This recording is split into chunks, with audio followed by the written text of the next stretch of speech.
नमस्कार मित्रांनो, आपल्या सगळ्यांचं स्वागत आहे शेती एक शेती या आपल्या हक्काच्या चॅनलवरती. मित्रांनो, सध्या संपूर्ण महाराष्ट्रात एकच चर्चा सुरू आहे, ती म्हणजे राज्य शासनाने जाहीर केलेली जी काही योजना आहे अहिल्यादेवी होळकर शेतकरी कर्जमुक्ती योजना. पण मित्रांनो, या कर्जमाफीच्या GR नंतर आता राज्यात आंदोलनाचा जो काही वणवा होता तो पेटलाय. 2 लाखाची मर्यादा वाढणार का?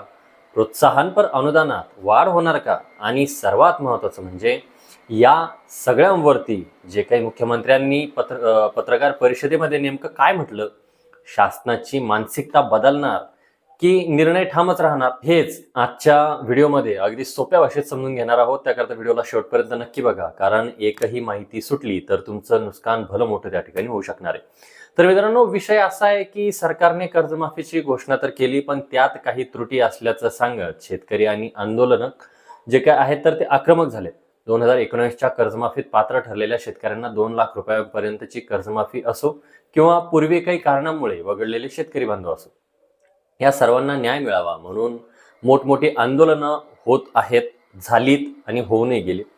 इतकंच नाही तर जे काही सुरू होणाऱ्या पावसाळी अधिवेशनाच्या पूर्वसंध्येला विरोधी पक्षाने थेट सरकारला पत्र पाठवलंय.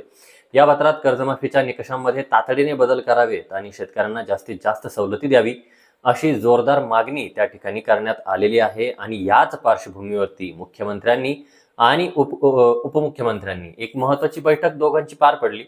या बैठकीनंतर मुख्यमंत्र्यांनी मोठी माहिती दिली. त्यांनी सांगितलं की तब्बल 36,000 कोटी रुपयांपेक्षा जास्त रकमेची ही कर्जमाफी असून राज्यातील तब्बल 56 लाख शेतकरी बांधव याचा थेट फायदा घेणार आहेत.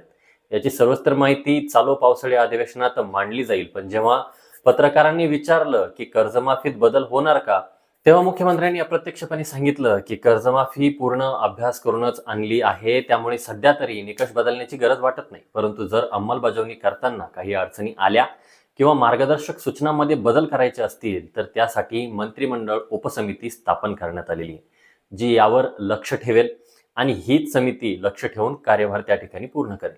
मित्रांनो, एकीकडे सरकार म्हणतंय की निवडणुका डोळ्यासमोर न ठेवता आम्ही ही सर्वोत्तम कर्जमाफी आणली आहे, तर दुसरीकडे विरोधक आणि शेतकरी नेते पावसाळी अधिवेशनात सरकारला घेरण्याच्या तयारीमध्ये दिसत आहेत.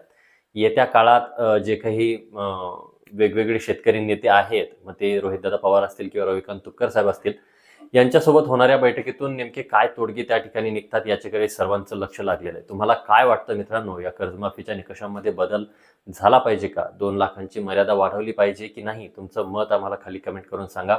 शेतीविषयक अशाच ताज्या आणि अचूक अपडेटसाठी आपल्या शेती एक शेती चॅनलला आत्ताच सबस्क्राईब करा, बेल आयकॉनला क्लिक करा आणि हा व्हिडिओ इतरही शेतकरी बांधवांना शेअर करायला विसरू नका. भेटूया नवीन माहितीसहित नवीन व्हिडिओसहित. तोपर्यंत धन्यवाद मित्रांनो.